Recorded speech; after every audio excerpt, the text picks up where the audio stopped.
Olá, boa tarde. Olá, a Gabi já está conosco.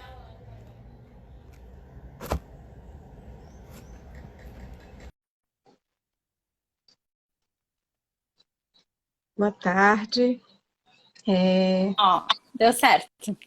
Tudo bom, Gabi? Tudo bem, Boa André. tarde para você e para todo mundo que está com a gente. Hoje é um dia importante para a classe trabalhadora, um dia de luta. E como a Comissão de Psicologia e Políticas Públicas na Assistência Social do CRP, a gente não podia deixar de pensar na importância desse dia, não só no nosso cotidiano, mas nós estamos vivendo um momento bem diferente, e esse foi o motivo que a gente resolveu, né, construir esse diálogo, né? A Gabi é do Sindicato de Psicologia aqui do Ceará, é trabalhadora, né, da Uhum. Secretaria Estadual de Políticas para Assistência Social, mas trabalha com os direitos das mulheres, né, direitos que estão sendo violados também.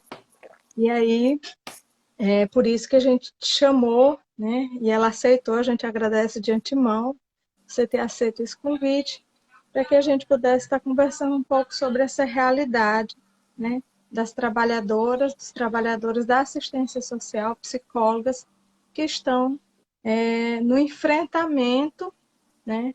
Desse, das questões de vulnerabilidade das populações que são atingidas pelo Covid, mas que são atingidas não diretamente pela doença em si, mas por todas as desigualdades que se acentuam agora. Então, a gente queria te ouvir um pouquinho. Para Uhum. quem está chegando agora, nós vamos ter duas pessoas, dois convidados na live, a Gabi e o Diego. Então, a gente vai ter primeiro a Gabi, a gente vai ter um tempo com a Gabi. Quem quiser fazer perguntas, eu vou tentar anotar as perguntas para que ela não precise se preocupar com isso. Depois a Gabi sai, mas fica com a gente. E aí a gente escuta o Uhum. Diego. Se tiverem mais algumas questões, a gente conversa ao final. A live do Instagram, em geral, dura 1 hora, mas se cair, a gente volta sem problemas e quem está acompanhando volta com a gente, tá bom? A palavra está com você, Gabi. Tá bom. Eu queria iniciar assim agradecendo o convite, né? É sempre muito bom poder estar nesse lugar de fala representando o sindicato, mas ao lado, né, do Conselho Federal, do Conselho Regional de Psicologia, a gente fortalece, eu acho que uma ação dessas fortalece o nosso atuar, né, o nosso fazer psicologia. Eu acho que isso é super importante. Então, eu queria primeiro agradecer o convite. E segundo, que eu combinei com o Diego aqui, a gente vai fazer dois modelos, né? Dois moldes assim de perspectiva de falar, de uma conversa mesmo com esse assunto. E aí eu vou falando e se eu conseguir ler alguma dúvida que vier aqui dos comentários, eu tento responder. E aí, assim, eu queria nesse Gabi, primeiro. só para Oi. dizer que sua mãe entrou, está te assistindo muito orgulhosa. Ai, meu Deus. Ó, eu vi ali, eu dei uma olhadinha. Mas mãe, né? Mãe tem desconto, ainda mais nessa época de pandemia, que a gente fica sem saber quando que vai se ver de novo. Pois Então, um bem, beijo aí para tua é... mãe. pois bem. Então, assim, a ideia é poder falar primeiro um pouco desse nosso fazer, desse nosso atuar na psicologia num momento de muita precarização do trabalho, né? A gente vive hoje um dia que é histórico, né? Um dia internacional de luta dos trabalhadores e trabalhadoras e que precisa ser falado, precisa ser comemorado, porque a gente teve muitas vitórias ao longo do processo histórico, mas a gente ainda precisa conquistar e nessa atual conjuntura do Brasil, especialmente, é manter minimamente os direitos adquiridos, né, enquanto classe trabalhadora. E nós, psicólogas e psicólogos, somos também trabalhadores e trabalhadoras desse sistema. E aí a gente precisa como eu disse, pensar nesse mundo, pensar na atuação da psicologia dentro da assistência nesse mundo do trabalho precarizado, que é o quê? Que é uma estrutura onde cada vez mais menos se valoriza o trabalho. Cada vez mais existe uma lógica de funcionamento econômico-político, de valorização da financiarização, né? Da ideia de que o trabalho desenvolvido, o trabalho humano, ele é um trabalho que ele não tem tanta importância. Ele pode ser achatado ao máximo a sua garantia de direitos, e então ficar mais barato para quem contrata ou para a estrutura como um todo, se a gente pensar, e isso vai garantir uma fonte de renda para os trabalhadores menor, mas para aqueles que são os ricos e detêm o poder de fato da estrutura, eles vão poder gerar lucro a partir de uma outra forma ou a partir da nossa força de trabalho, mas não nos valorizando, explorando a nossa força de trabalho, né? E essa lógica, ela é uma lógica que ela está no pano de fundo quando a gente pensa na diminuição do Estado. E aqui entra muito a nossa atuação enquanto psicólogas e psicólogos que atuam na assistência social, né? Porque a gente vê um discurso sendo reproduzido de que o Estado muito grande é um Estado inchado, né? É um Estado que serve para quê? É um Estado que não tem, não gera nenhum lucro ou não gera um retorno para a sociedade. E aí isso aqui vai, por exemplo, ser uma das justificativas para os discursos que apontam que é necessário não existir concurso público. E aí a gente passa para atender as demandas que precisam ser as demandas que existem, a gente passa então para uma lógica de terceirização, passa por uma lógica de PJ, passa por uma lógica que nós, enquanto classe trabalhadora, ficamos numa condição mais frágil, numa condição menos favorecida, né? E passa também, eu acho que é importante falar, esses últimos anos, acho que 2017 e 2019, tem 2 marcos também importantes do mundo do trabalho que impacta na nossa ação, que é a reforma trabalhista, né? Que foi a reforma de 2017, que ela nos tirou vários direitos que a gente achava que, pelo fato de estar garantida há muito tempo, eram intocáveis, e a própria reforma da Previdência também. Então, a gente tem 2 reformas que vai atingir a sociedade como um todo, né? E também vai nos prejudicar e que usa, como eu falei no início, falei antes, esse pano de fundo do discurso de que o Estado não pode ser inchado, né? Não pode haver tanto concurso, então a ideia do menos é mais. E aí, partindo para o segundo ponto que eu tinha pensado aqui, é falar sobre a pandemia. Porque nós estamos vivendo numa situação inédita, né?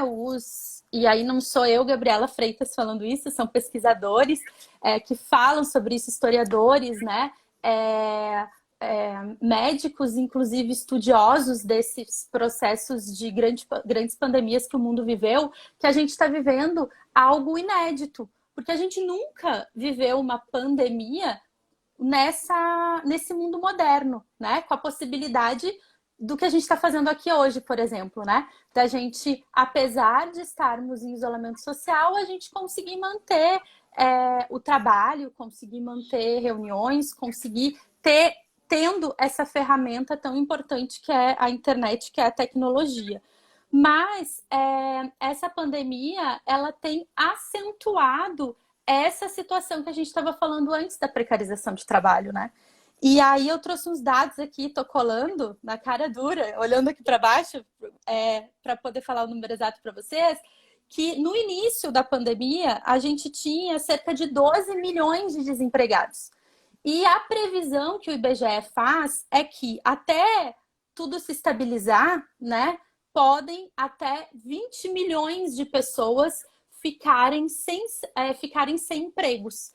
E a gente está falando de uma sociedade que já tem uma taxa de desemprego alta, porque eu estou dizendo aqui 12 milhões é uma taxa alta, e que tem um número médio de 38 milhões de trabalhadores informais, ou seja, que não têm os seus direitos garantidos, né? Que não tem. Ó, a Eveline dando oi pra gente aqui, André. Que não tem os seus direitos garantidos, né? Então, é um cenário muito ruim, muito difícil, e que nós estamos nessa linha de frente, né? E aí aqui eu entro para o terceiro ponto, que é pensar a nossa atuação, que é falar um pouquinho sobre os desafios da nossa atuação enquanto psicólogas e psicólogos no SUAS, porque os decretos que foram assinados e o nosso serviço, a ideia do Sistema Único da Assistência Social, né, ele tem, desde o início da pandemia, sido apresentado como também um trabalho fundamental, essencial, para usar o termo correto, assim como a saúde. E a gente muito se orgulha disso, né? A gente se orgulha de poder fazer parte de um sistema que está em funcionamento e que tem condições para contribuir com a sociedade num momento tão grave. Agora, a gente precisa olhar para nós, né, para esses trabalhadores e trabalhadoras, porque está atuando em qual condição. E aí o que a gente tem percebido é que a primeira coisa assim, que eu queria pontuar é sobre, e talvez o mais latente, é sobre as limitações que muitas de nós temos no acesso aos equipamentos de proteção individual, que hoje é uma questão de sobrevivência, né? Já que o vírus é algo que a gente não sabe onde está, a gente não consegue enxergar e não sabe como ele vai se comportar em cada uma de nós, né? Em cada um dos nossos corpos. Então, não ter o acesso ao álcool em gel, não ter a luva, não ter as máscaras, isso significa trabalhadoras, isso significa que nós estamos expostas talvez à morte. É meio pesado falar isso, mas hoje, no cenário que a gente vê, né, eu até via o número um pouco antes de entrar aqui na live, que só hoje foram 428 mortes confirmadas no Brasil. A gente sabe que é uma possibilidade, infelizmente, é muito triste, é uma possibilidade. A gente tem também o desafio do trabalho remoto, né? O trabalho remoto, ele é uma forma concreta de nós continuarmos prestando o nosso serviço, mas a gente também percebe que não são todos os profissionais, todas as profissionais que têm garantido que tem uma internet de qualidade, para falar mais claro, né? Tem uma internet de qualidade, que tem um computador que possa usar o tempo todo no trabalho remoto, porque às vezes as pessoas moram mais pessoas na casa, então é o companheiro, a companheira, a mãe, outras pessoas que precisam, então não consegue ficar completamente disponível, né, aquele equipamento, ou o próprio celular. Então tem essa questão da estrutura para desenvolver o trabalho remoto, às vezes é também um desafio para muitos profissionais, né? E um outro ponto que tem relação com a capacitação. Então, essa doença, ela é muito nova, né? E como lidar com ela é um processo também de muita... que a gente tem lidando, tem fazendo, está lidando, está enfrentando ela e está aprendendo.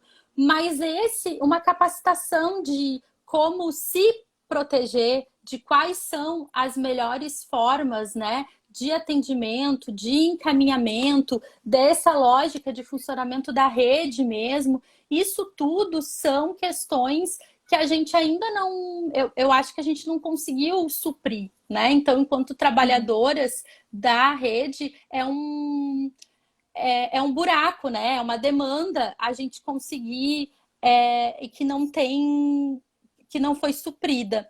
E aí tem um outro elemento aqui, André, que eu acho que é importante, que é o próprio recorte de gênero, né? Eu acho que na tua apresentação aí tu diz, eu trabalho nessa questão da política de mulheres com enfrentamento à violência, então eu não poderia falar disso tudo sem atentar para que a maioria, né, seja a nossa classe enquanto psicólogas ou pensando um pouco mais amplo, né, juntando os demais profissionais que fazem parte dos profissionais que atuam no SUAS, somos a maioria mulheres. E isso aqui significa concretamente uma carga dobrada de trabalho, porque a gente ainda vive numa sociedade que considera que o trabalho doméstico é um trabalho exclusivo nosso. Então, a gente está falando aqui de um trabalho remoto, que é um trabalho feito num ambiente doméstico com mais pessoas e tem uma demanda maior, e normalmente são essas mulheres que cuidam disso, né? Então, também o fato de nós, mulheres, sermos as grandes responsáveis ainda por esses afazeres domésticos também soma para ser mais uma demanda que nós temos que enfrentar. E aí, pulando para um outro ponto que eu gostaria de compartilhar aqui com vocês, tem relação com o futuro, né? E eu acho que a gente, da psicologia, precisa pensar muito sobre isso. A pandemia, ela vai terminar. Ela vai acabar. A gente não sabe quando, mas a gente sabe que ela vai terminar. A gente não sabe quando, mas a gente pode pensar no que nos espera. A gente, enquanto atuantes, né, do SUAS. Eu trouxe no início alguns dados, né, e afirmo aqui que essa pandemia tem precarizado ainda mais as relações de trabalho. Isso aqui vai impactar no nosso atuar, né? Nos nossos usuários. A nossa... pensar numa sociedade, essa sociedade que em algum momento a gente vai chegar, porque é isso, a pandemia ela vai terminar, ela é uma sociedade que provavelmente ela vai estar mais empobrecida, né? Então as pessoas, aquelas milhares e milhões de pessoas que fazem os seus bicos e que se desenrolam para ganhar o recurso do dia a dia, provável que elas não tenham. Elas vão ficar... se elas conseguirem o auxílio emergencial, é ótimo, mas só o auxílio emergencial também não garante, né, tudo. O fato é que elas vão ter saído desse processo numa condição de muitas necessidades. E a gente, então, precisa estar preparado, porque eu acredito, infelizmente, eu fico triste de afirmar isso, mas eu acredito que a nossa demanda vai aumentar. A nossa demanda de benefícios, a nossa demanda pelos atendimentos, né, que nos buscam, vai aumentar, né? E aí, aumentar por conta disso e aumentar também sobre uma outra perspectiva, porque a gente está vivendo numa sociedade, hoje, há um mês, nós estamos vivendo numa sociedade que enterra seus mortos sem velório. Nós não fomos educadas, criadas, isso não é algo... Ninguém de nós, né, foi ensinada a se despedir, a passar pelo processo do luto nesse formato. E nós estamos forçosamente tendo que lidar com isso. Então, ignorar que isso terá impactos ali adiante, ali na frente, seria ingenuidade da nossa parte, enquanto psicólogas. Então, acho que isso aqui também é um outro elemento que vai aparecer, que vai surgir, né? E pensando também nessa perspectiva do pós, eu acho que a gente vai, nesse futuro, ter que se fortalecer enquanto rede, enquanto profissionais da rede, né, do SUAS. A gente vai ter que fazer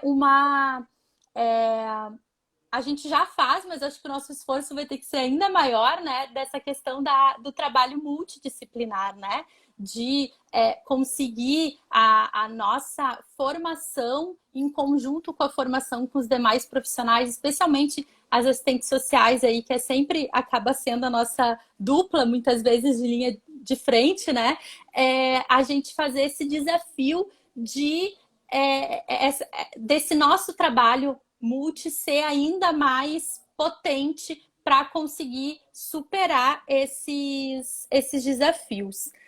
E aí, eu estou marcando aqui Gabi, o... Oi. você falou da questão dos EPIs, né?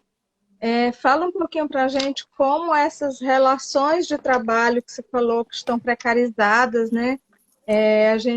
Você já falou um pouco do trabalho, né, das contratações sem ser por via de concurso, Uhum, né? E isso tem um impacto na autonomia profissional, né? Mas fala uhum. para a gente um pouco como você acha que esses vínculos, ou seja, essas relações de trabalho, podem impactar nas condições e nessa segurança de nós, enquanto trabalhadores, e ao mesmo tempo para os nossos usuários e usuários, né?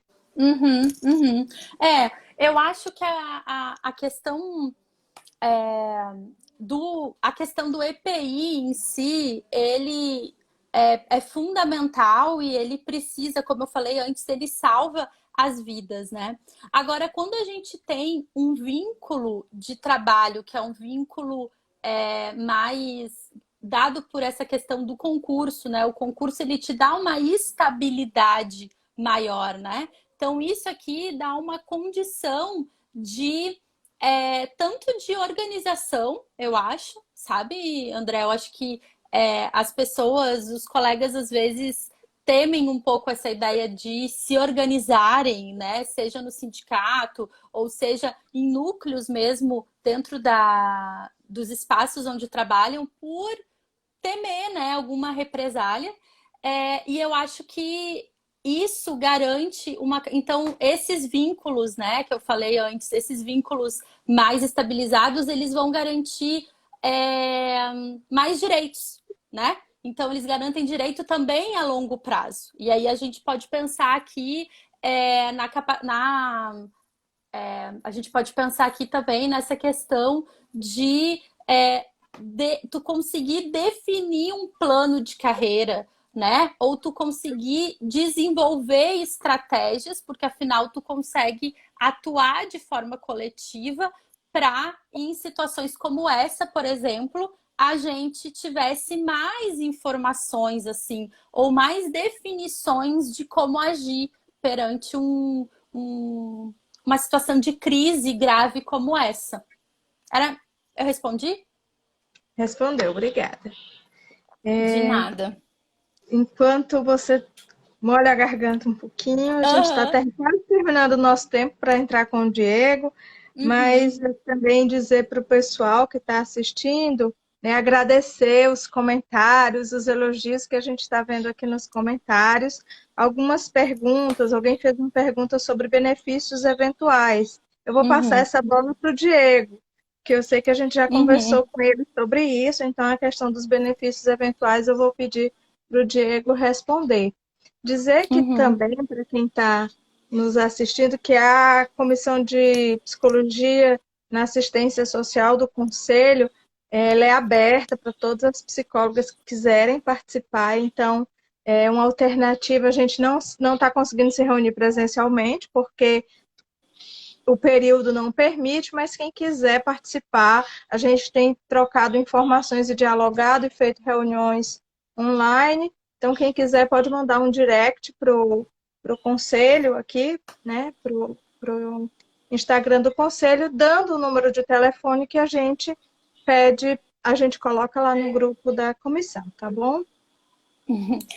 É, o próximo ponto, assim, Andréia, que eu tinha me organizado, porque eu tô dando uma olhada aqui no tempo, porque senão a pessoa se empolga, tem a ver com aproveitar, sabe? Que a gente tem tantas pessoas assistindo a live agora e a live vai ficar disponível mais tempo. E fazer um convite mesmo, assim, para as colegas de conhecer, se aproximar, né? Do sindicato dos psicólogos e das psicólogas do Ceará. Nós, Sim. enquanto. Eu não sei, eu acredito que não seja todos, eu acho que sempre a gente tem que cuidar nessas afirmações absolutas, né? Mas eu acredito então que a maioria de nós, no nosso processo formativo, a gente ficou a ideia principal, né, de profissionais autônomos, né? Essa ideia de que a gente pode, enquanto pessoas individuais, fazer a nossa ação, né? O nosso trabalho, desenvolver o nosso trabalho. Isso também é possível, mas isso não significa que juntos, né? Que juntas a gente não possa garantir direitos de forma coletiva, né? Então, por isso um convite, né, para as pessoas participarem do sindicato, né, se filiarem ao sindicato, porque ele é uma ferramenta de representação, é uma ferramenta que pode que pode ser acionada.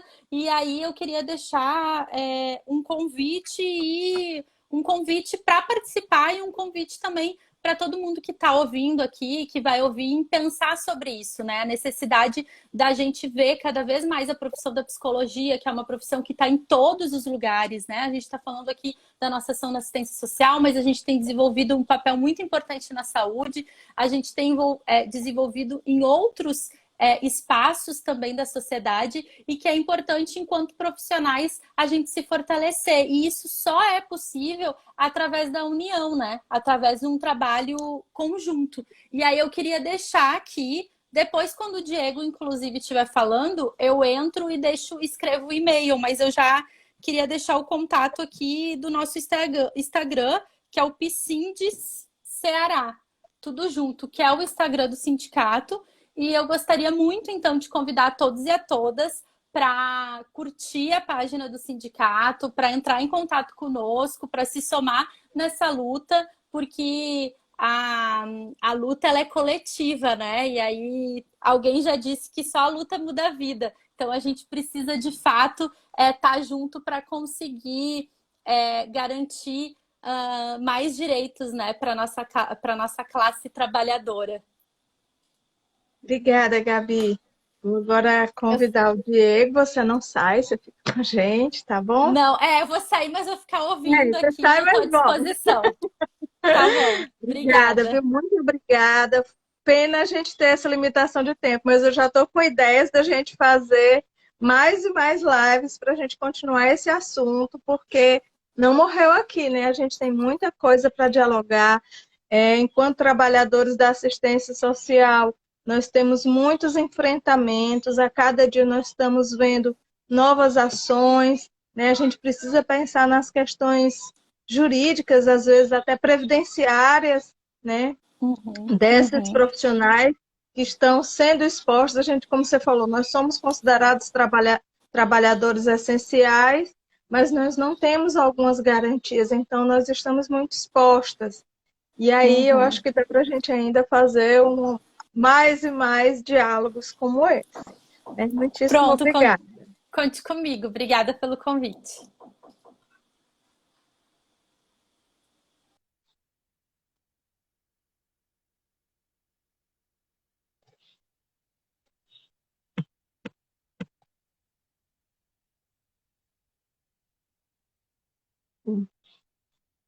Estou chamando aqui o Diego, gente.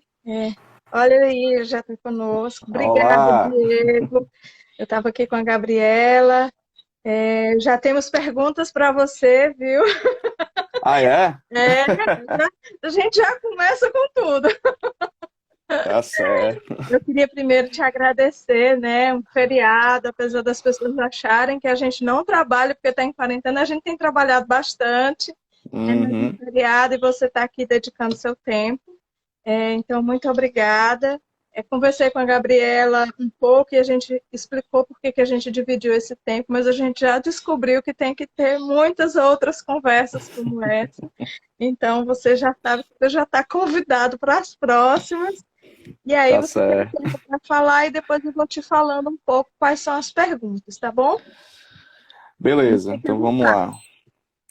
Bom, boa tarde a todas e a todos. Eu sou Diego, né? Eu conversei aqui com a Gabi para a gente dividir mais ou menos os assuntos, né, para trabalhar hoje. Tem muita coisa para conversar e óbvio que eu acho que não vai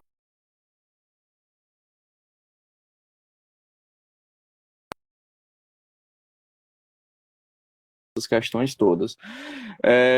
Então vamos lá. Primeiro agradecer o CRP pelo convite, né? Estar aqui nesse espaço bacana, qualificado para a gente poder discutir assistência social e outras coisas que são relacionadas à política de assistência. Agradeço em especial à diretoria do CRP, ao plenário e à Comissão de Psicologia e Assistência Social, que eu sei que desempenha um trabalho duro, né? É difícil articular os nossos colegas pelo Estado e a batalha é grande. Mas a gente devagarzinho vai andando, né? Eu acho que tem que se reconhecer o trabalho da comissão também. Bom, sem mais delongas, né? Quem sou eu? Sou Diego, sou psicólogo. A minha trajetória profissional, e desde a época da academia, né, das pesquisas que eu fazia, da extensão, no campo das políticas sociais, a política de saúde, e nos últimos 5, 6 anos na política de assistência. E nos últimos 2, 3 anos eu tenho também pesquisado sobre a política de previdência social. Então eu trabalho com isso, esse é o meu lugar de fala, da onde eu venho, da onde eu trabalho, né, e onde eu milito, né, politicamente e institucionalmente, para que a gente possa qualificar essa política pública. Então, dito isto, eu dividi a minha fala aqui em mais ou menos 3 pontos para organizar e caber dentro do tempo, né? O tempo é limitado, mas se não der tempo de conversar sobre esses pontos hoje, a gente pode ver outros momentos e aí nas perguntas também tentar, de alguma forma, trabalhar essas questões.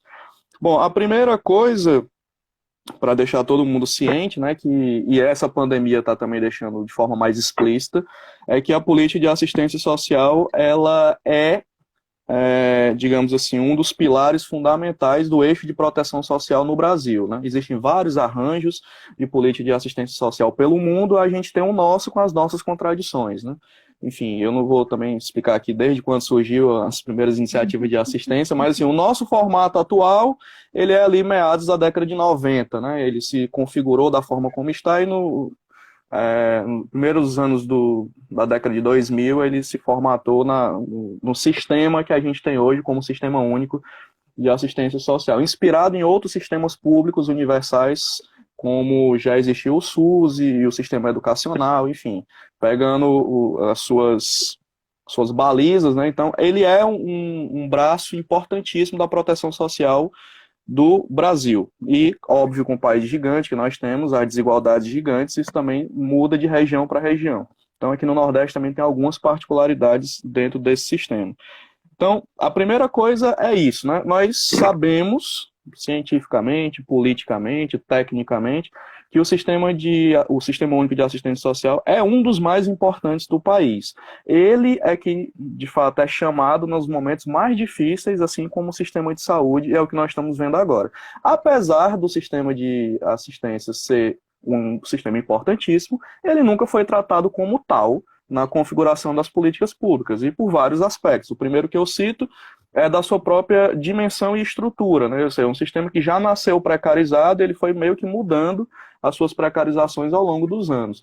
O segundo prisma é pelo do financiamento, né? Nós sabemos, você não precisa também ser nenhum especialista em contas públicas, basta você olhar os orçamentos anuais de todas as prefeituras, dos governos do Estado e da própria União, que você vai ver que o orçamento da assistência social, ele oscila entre 1% e no máximo 5%, dependendo do contexto do município e do Estado. Então a gente tem basicamente as migalhas orçamentárias para trabalhar e um desafio imenso de lidar com a vulnerabilidade social. Então a gente já está nessa contradição há muito tempo. E o que acontece nesse atual momento é que uma pandemia, que não é a primeira pandemia que a gente enfrenta, importante, ela não é uma coisa assim tão nova. O que é novo na Covid é a sua amplitude, né? Ou seja, o seu impacto social de forma rápida, que não dá tempo nem mesmo os estados liberais fortes, mais clássicos, reagirem, como supostamente se propagava que bastava privatizar tudo e que a iniciativa privada daria conta com eficiência. Estamos vendo agora que isso não é verdade, né? Que a iniciativa privada não consegue responder nada do que se precisa diante do caos, né?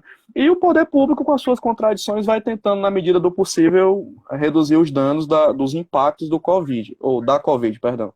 Então, assim, a gente já teve experiências de mini pandemias regionais em épocas passadas, né? O Brasil já teve pandemias de cólera, já teve pandemias sazonais importantes de dengue, né? E mais recentemente um trauma muito recente da sociedade brasileira, que foi a pandemia associada de dengue, chikungunya e zika, que produziu efeitos gravíssimos para a sociedade brasileira, e a política de assistência, inclusive, foi chamada a atuar naquele período também de uma forma atabalhoada.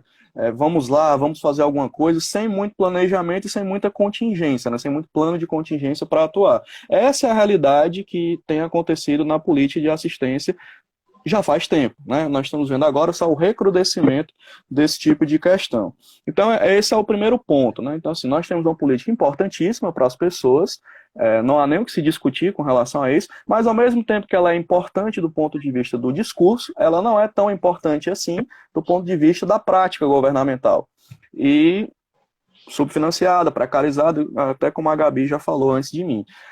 E ao mesmo tempo, na hora da crise, a gente política, né, política pública de assistência, é chamado a prestar serviço sempre em um caráter meio heróico, voluntarista, né, e nós temos que ir lá ajudar, porque meio que esse é o perfil de comportamento das entidades privadas, filantrópicas, da sociedade civil, né.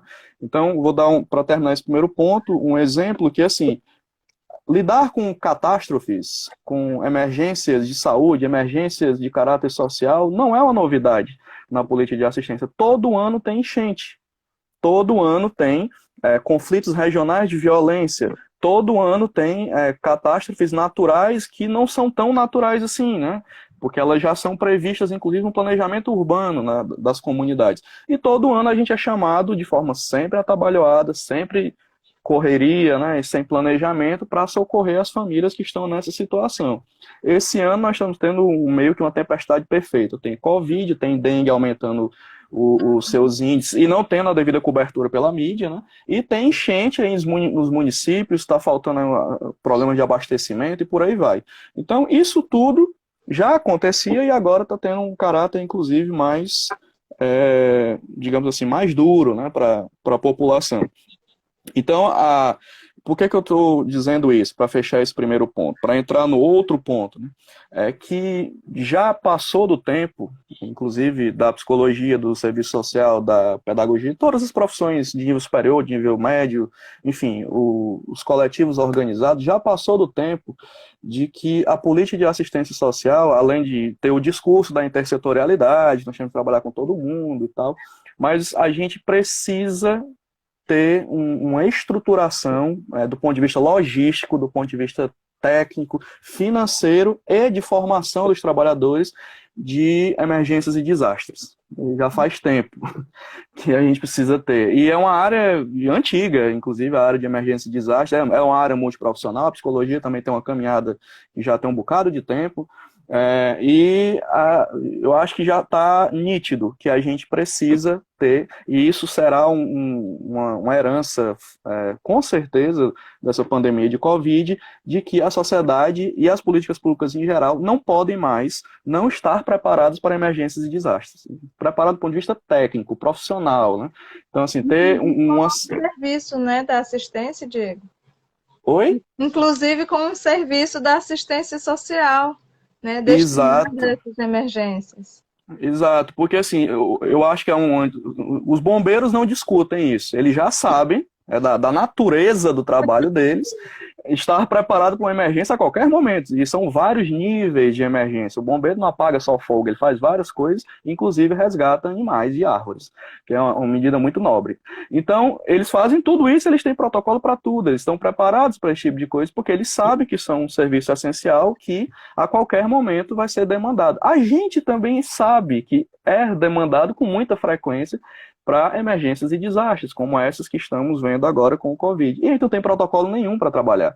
Aí fica um invencionismo, né? Cada município faz do jeito que acha que tem que fazer, o governo federal é uma bagunça, enfim, não organiza, os estados também perdidos, e no final das contas, o que ficou provado é que a gente não tem profissionalização e preparo técnico para lidar com emergências e desastres. E a Covid é a prova cabal dessa teoria que não é nova, né? Mas que fica agora evidenciado. Dito isso, nós chegamos, eu vou para o segundo ponto, nós chegamos nessa condição E chegamos por camadas, né? Eu tenho discutido isso nos lugares em que eu converso a respeito desse assunto, de que a pandemia ela foi chegando por camadas. E é óbvio que o negacionismo que existe nas políticas públicas, isso não é só uma questão do presidente da República, há vários gestores que vão empurrando, né? Não, vamos demorar um pouquinho mais, não tem caso no meu município, tal. E aí isso vai atrasando a resposta, a qualidade da resposta que a política pública pode dar. Evidências para isso tem diversos artigos mostrando que o atraso da resposta ele é fatalmente e diretamente correlacionado com a péssima qualidade da resposta dada para a população. Então aí fica aquele salve-se quem puder no final. Então assim, a previsão, a prevenção do processo é a saída adequada para todas as emergências e desastres, inclusive essa do Covid. Então, a gente foi chegando devagarzinho nessa história, né? A primeira noite, vamos falar do estado do Ceará, né? Para não generalizar demais.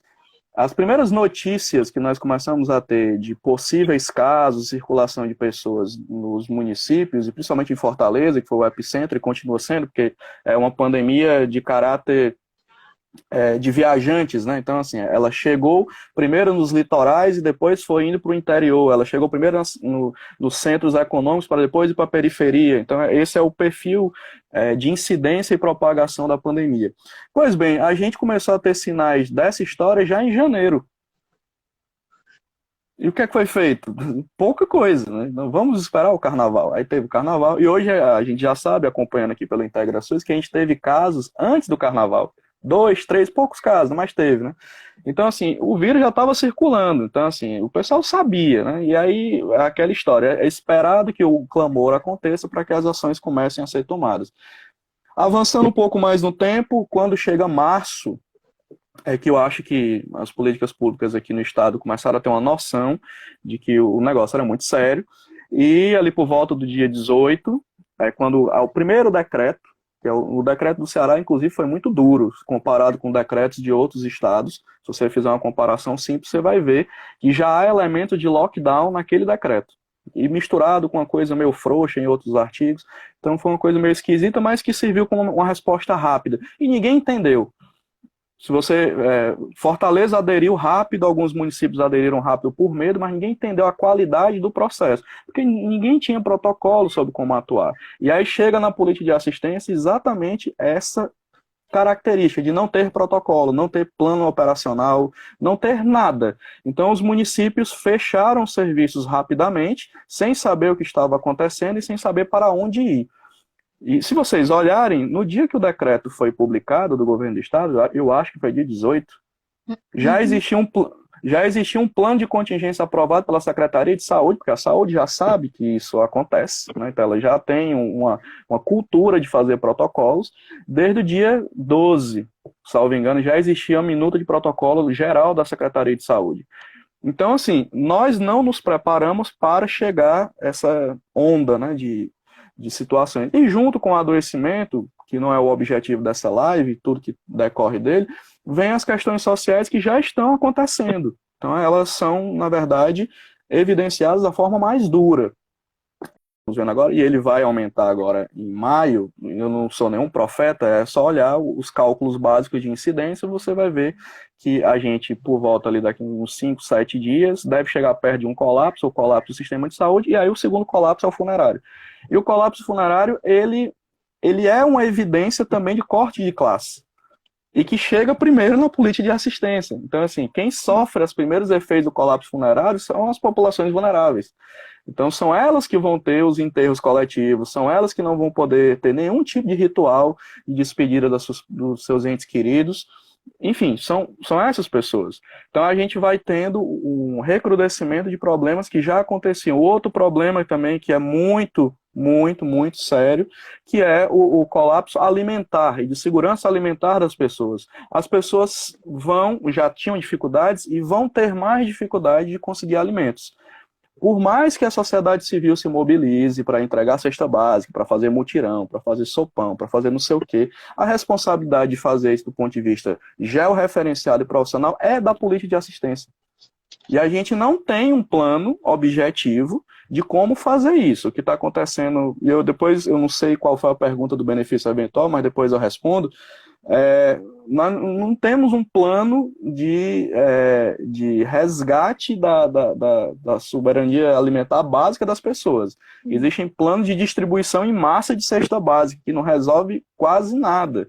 Porque tem um outro problema, que é o problema, ainda dentro desse ponto 2, que é o problema da renda.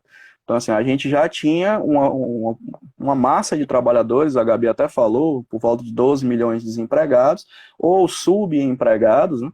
Então, tanto o subemprego, o emprego precarizado e o não emprego, nesse exato momento, ele recrudesce. Então, ele piora.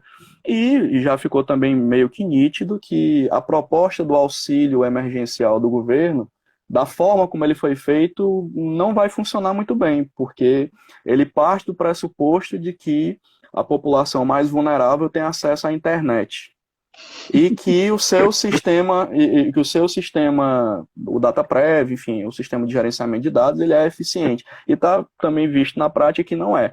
Porque mesmo que você tente ajudar uma pessoa a fazer um cadastro, nós temos centenas de milhares de brasileiros com problemas cadastrais, por razões eleitorais, razões de CPF, e por aí vai, né? Então, a ajuda já vem com problema. Então, existe essa história. E é importante que as pessoas saibam, e não sou eu que estou dizendo, são as pesquisas do próprio campo da comunicação social. No Brasil não existe democracia digital, certo? Não existe acesso à internet. O que existe é uma democracia para acesso à rede social. Todos os pacotes pré-pagos de telefone, pós-pagos, liberam rede social, WhatsApp, Facebook, essas coisas todas. Mas o acesso às outras coisas é pago. E as pessoas não têm acesso a isso. Então, mesmo que o governo faça aquele acreditação momentânea, né, o auxílio emergencial não paga, não usa crédito, é muito limitado, porque você precisa acessar outras coisas da Receita Federal e é pago. Precisa ter crédito, precisa ter dados da internet, as pessoas não têm. Tem um número de telefone, inclusive, né? Então a gente Exato. que nem tem isso. Exato, não há ilhas para as pessoas, como tem em outras situações, até mesmo o cadastro único, você poder fazer uma espécie de ilha digital momentânea para ajudar essas pessoas e evitar que elas se aglomerem nas caixas econômicas, e por aí vai. O último ponto, desse segundo ponto que eu estou aqui conversando com vocês, de olho no tempo, nós temos... É horrível fazer isso, mas temos que nos disciplinar. Entendi, vou te tranquilizar mais ou menos, né? Se cair, a gente volta. Tá certo. Vamos tentar... meio relaxado. Vamos tentar garantir que dê tempo, né? Então, o último aspecto desse segundo ponto é que, digamos assim, né? A gente tem, e já era conhecido e deve ficar uma coisa mais séria agora. A gente sabe que, eu não sei se vocês sabem, mas em todo lugar que eu vou eu digo isso, baseado inclusive nos últimos levantamentos que eu tenho feito. No Brasil, todas as políticas públicas de larga escala, todas elas, sem exceção, elas utilizam a família como elo organizador da convivência. O maior programa de saúde pública do Brasil chama-se Estratégia de Saúde da Família. A política de educação trabalha com a perspectiva da participação da família no sistema educacional. O Sistema Único de Assistência Social trabalha com a matricialidade sócio-familiar. Então, todas as políticas públicas de grande escala trabalham com a família. O problema a família é uma potência e também é um grande problema na América Latina e no Brasil com as suas características, no mundo todo, mas a gente tem características que dão um quê de crueldade nessa história. Então, a maior parte de demanda de proteção social especial são das contradições e problemas das famílias. Ou seja, as diversas formas de violência tipificadas, elas são, digamos, operacionalizadas pelas famílias. E as pessoas agora, por razões de saúde dramáticas, estão obrigadas a conviver com as suas famílias com toda a carga de problema que já havia antes. Então, assim, nós temos um duplo problema, quase não sai. Os trava-línguas aqui, né? Então, nós temos um duplo problema para lidar daqui a pouco tempo. Ou seja, as pessoas estão, com certeza, e não precisa ser nenhum gênio de pesquisa social para saber disso, com vários problemas em relação às suas famílias, principalmente as comunidades mais vulneráveis. Então, assim, expostas a todo tipo de violência e com a dificuldade de acesso de todas as políticas públicas. Porque a política pública de saúde só quer saber de você nesse exato momento para vacinação, do H1N1 e se você for para unidade de saúde. E é importante você não vá se não precisar. Então a saúde está fora. A polícia de assistência está com dificuldade de funcionar com seus equipamentos, porque já tinha dificuldade antes, e também dificilmente chegará na sua casa. E a política de educação está completamente ausente, do ponto de vista da presença, né? E está trabalhando com dificuldades e também está caindo por terra todas as grandes teorias românticas do ensino à distância, principalmente com relação ao ensino básico. Não rola, né? Então as professoras e professores já vão voltar após pandemia sabendo que esse debate não vai nem existir. Então, e a gente vai ter que dar uma dica também, aproveitar nossas dicas para encaminhar uma bela discussão com o pessoal da Comissão de Psicologia Escolar, né? Psicologia profissional, porque a gente está vendo uma série de contradições em relação ao papel da educação e essa formação à distância, tanto na educação básica como na educação superior, inclusive na educação superior em psicologia. Né? A educação superior está, inclusive, experimentando agora outras contradições com relação a supostos benefícios do ensino à distância, que também está caindo por terra. Então, assim, se verifica que na prática não se sustenta. Então, mas isso é um debate para um pouco depois. Então, todas essas políticas públicas, inclusive a de educação, que eu acabei de citar, não estão chegando até as pessoas. Então, isso é um dado concreto que vai desembocar no terceiro e último ponto para eu terminar minha fala. A gente já tem, e aí é um assunto que a psicologia, não só a psicologia, né, mas várias profissões que se interessam pelo campo da saúde mental em articulação com todas as políticas sociais, inclusive a de assistência, é que já havia estudos antigos. Eu vou citar um aqui para vocês, que é de 2017, um levantamento do INSS, que é o levantamento sobre auxílio-doença e aposentadoria por invalidez. E deixa eu só pescar aqui o dado para não dizer o dado errado para vocês. Mas o que é que acontece? Tá aqui. Pronto. Os transtornos mentais e questões de saúde mental, à época, o primeiro, segundo quadrimestre de 2017, mas um dado que ainda serve, ele não está tão desatualizado. O quarto motivo dos auxílios doença e afastamento em definitivo eram razões de saúde mental. Então a saúde mental já era um problema muito sério de tempos passados e agora ela terá outras características importantes que esse processo de pandemia a gente não sabe exatamente qual é o impacto que isso vai ter nas pessoas. A gente supõe algumas coisas, há alguns estudos internacionais muito limitados, mas já é possível supor, por esses dados preliminares. Inclusive, existe uma pesquisa recente, uma pesquisa quantitativa, foi com aproximadamente 17 mil pessoas, do pessoal do IFPE, né, o IF lá de Pernambuco, do Anselmo Bezerra. O nome da pesquisa é Fatores Associados ao Comportamento da População durante o Isolamento Social da Pandemia do Covid-19.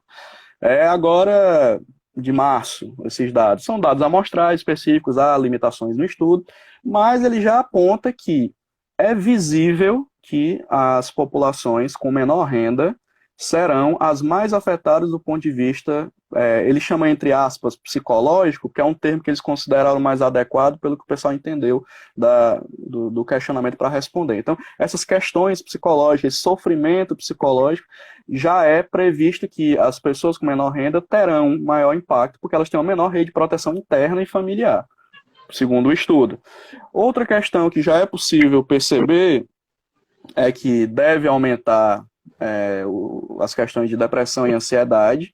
O contorno disso a gente não sabe, mas talvez daqui a um pouco tempo, colhendo esses dados, a gente tenha alguma coisa mais concreta. Mas já se sabe que isso vai aumentar porque era uma tendência em aumento. E com o isolamento social, é uma perspectiva que se aumente. A outra questão também já sabida que os estudos estão apontando é que haverá um aumento razoável do consumo de álcool. Isso já é fato. O álcool já era uma droga problemática, porque ela não é regulamentada, ela é meio que liberada e fatiada a sua regulamentação. Tem regulamentação para o trânsito, tem regulamentação para o consumo, para a compra, mas não tem regulamentação do uso, né? Então a gente tem uma contradição com relação ao uso do álcool. Então, a política AD terá que também ser repensada da forma com o seu impacto e a sua articulação com as demais políticas, inclusive a de assistência social.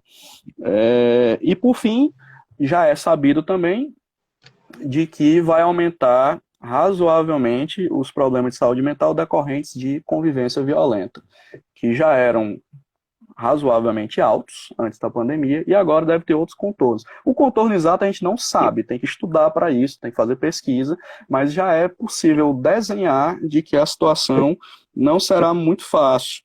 E para terminar esse último ponto, qual é o nosso papel na política de assistência? A gente lá no Fórum Estadual de Trabalhadores do SUAS, o FET-SUAS, tem discutido faz tempo, André sabe disso, a nossa postura de que, sim, a gente sabe que a política de assistência é uma política essencial, nunca deixou de ser, embora ela é mal regulamentada com relação a isso, por isso que somos essenciais mais ou menos, né? Porque a gente é essencial porque sabe que mas nós não temos a rede de proteção de uma política essencial, como a saúde tem, como a segurança pública tem, como outras políticas públicas têm. Então, assim, a gente não tem proteção de protocolos de EPI para a essencialidade do trabalho, a gente não tem protocolos de atuação para transporte, para visita domiciliar, a gente não tem um sistema de amparo ao trabalhador de periculosidade, de gratificação de risco, carreira, mesmo quem é concursado, não existe. Você não cresce na sua profissão, inclusive produzindo dentro desse espaço, sem que haja isso, né? Então, assim, as outras uma especificidade para a nossa aposentadoria, né? Exatamente, não tem nenhum tipo de garantia de pensão por morte ou coisa parecida em razão desta natureza de trabalho.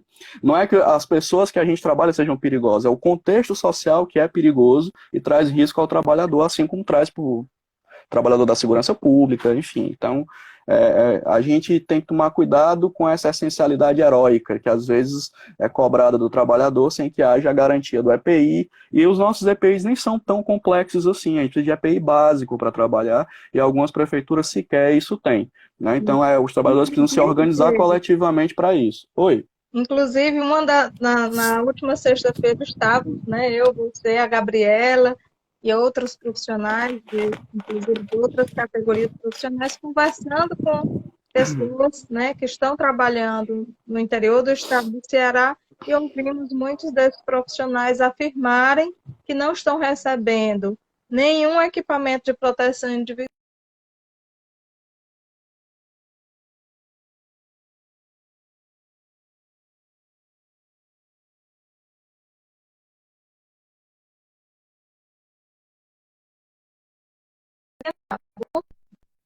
Daqui a pouquinho a gente cai e aí a gente novamente.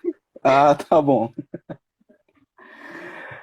Pois então assim, eu tenho dito isso, que assim, os trabalhadores têm que se organizar nos municípios coletivamente. Sempre foi assim, não vai mudar agora, né? Então, assim, inclusive para exigir o básico. Porque, assim, se a gente não freia o absurdo passa a virar regra. A gente está vendo isso no país, inclusive. Então, a gente tem que se organizar coletivamente.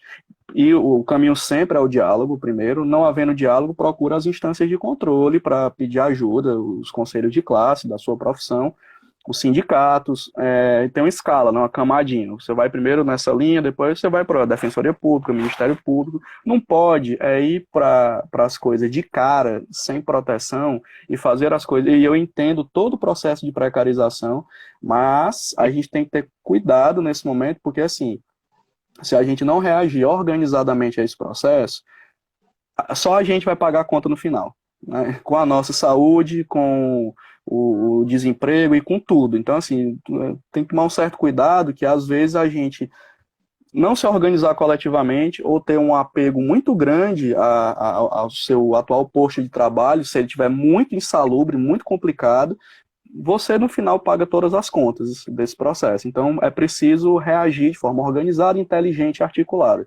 Então acho que essa é a linha que a gente defende, inclusive lá no FET-SUAS, né? Acho que os coletivos têm muito poder.